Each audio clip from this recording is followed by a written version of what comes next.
San Francisco is a city of innovation, home to hot startups and major tech firms.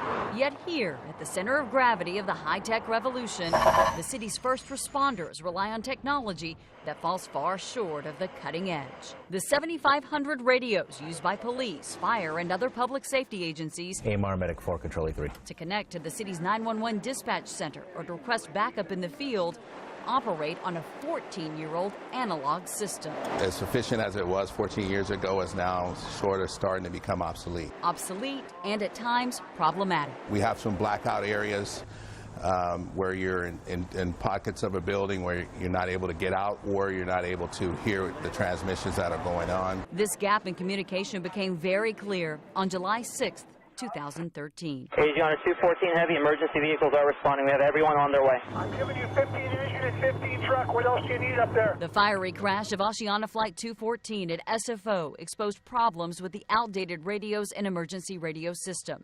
Federal investigators noted numerous problems with communication among emergency personnel, including the inability for responding mutual aid units to speak directly with units from the airport on a common radio frequency. Michelle Geddes is with the city's Department of Emergency Management. Would these new radios have helped in the response to the Oceana plane crash?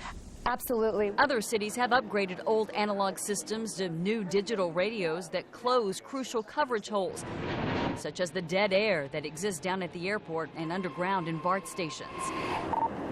It's probably the most effective tool on our belt. But right now, in San Francisco, those on the front lines, responding to crimes or battling fires, continue at times to run into problems with weak radio signals and dead batteries. That chirping is just another thing. Okay, well, how mumuch battery life do I have? With some telling KTVU they no longer trust the radios to work. Why is it taking so long to replace them? Right, and really it just comes down to funding. The cost is not cheap, $65 to $70 million. This needs to be a priority, this is a priority, and so let's figure out a way to get it funded. And they finally did. San Francisco is now poised to fully upgrade its archaic system. That includes buying new digital radios with more channels, longer-lasting batteries, and bigger display panels.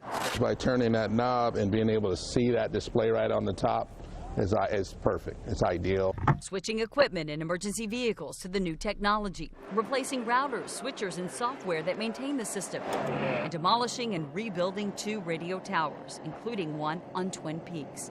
While emergency communications save lives, communication failures can kill. What's that? And San Francisco is rising above the funding challenges to step into the digital world. Yeah, fine.